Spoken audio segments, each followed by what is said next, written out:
Hey guys! Welcome to our MetaMind A to Z Lep Review General Science Challenge.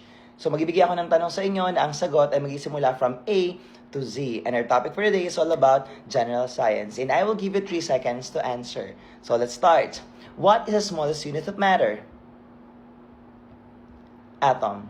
What group of microscopic organisms lacks a true nucleus? Bacteria.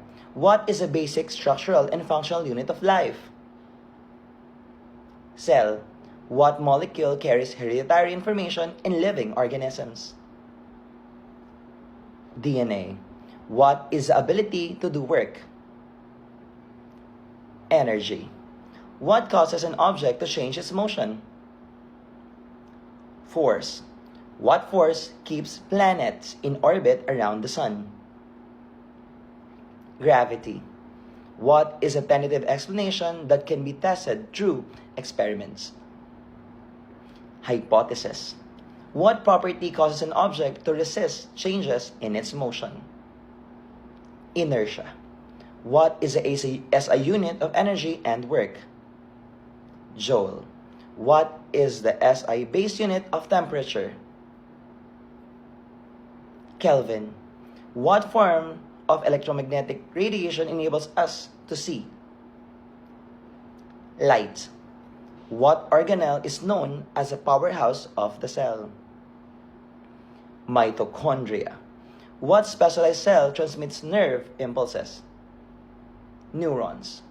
What process allows water to move across a selectively permeable membrane? Osmosis. What process enables green plants to make food using sunlight? Photosynthesis.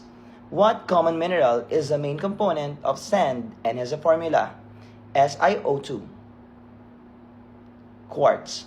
What process releases energy from food inside cells? Respiration. What is the basic unit of biological classification capable of interbreeding? Species. What group of similar cells perform a specific function? Tissue.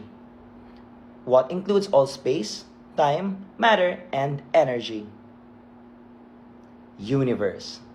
What infectious agent can reproduce only inside a living host cell? Virus. What is the distance between 2 consecutive crests of a wave? Wavelength. What plant tissue transports water and minerals from the roots? Xylem. What single-celled fungus is commonly used in bread making? Yeast. What is a fertilized egg cell formed after the fusion of sperm and egg? Zygote. Nakasabay ka ba? How did you get? Comment nyo lang sa comment section.